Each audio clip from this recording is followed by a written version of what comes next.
চিংড়ি মাছ দিয়ে দিলাম, হলুদ লবণ মেখে চিংড়ি মাছটা দিয়ে দিলাম, পেঁয়াজ দিয়ে দিলাম, কাটা পেঁয়াজ, রসুন কাটা,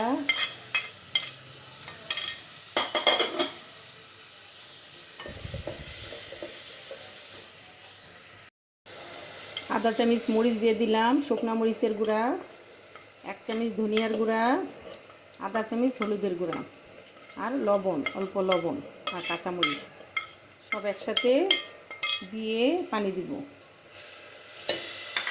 আজকে রান্না করব পেঁয়াজ কাটা রসুন দিয়ে লাউ চিংড়ি। মশলাটা কষানো হোক, চিংড়িটা কষানো হয়ে গেছে, লাউটা দিয়ে দেবো। একটা ছোট লাউ, দেখেন ছোটো সাইজের একটা লাউ। চিংড়ি মাছ যেমন সব তরকারিতে মানায়, লাউ দিয়ে ডাল রান্না করা যায়, লাউ মুরগি, লাউ গরুর মাংস, লাউ মাছ, ইলিশ মাছ, লাউ যেমন সব কিছুতেই মানায়, চিংড়ি মাছটাও এরকম মানায়। এই জন্য চিংড়ি মাছ আর লাউ দিয়ে রেখে দিলাম। আস্তে আস্তে দেখেন লাউটা কত কচি, একবারে মিশে গেছে। আপনারা ছোটো একটা লাউ দিবেন আর অল্প মশলায় রান্না করবেন।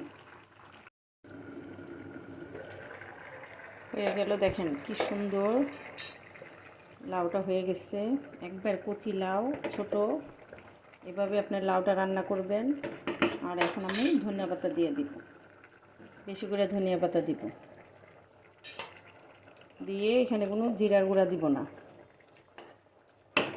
একটু ধনিয়া পাতা দিয়ে ঢেকে দিব। মজাদার লাউ রান্না, উপরে এরকম একটু ধনিয়া পাতা ছিটিয়ে দিবেন। আল্লাহ হাফেজ।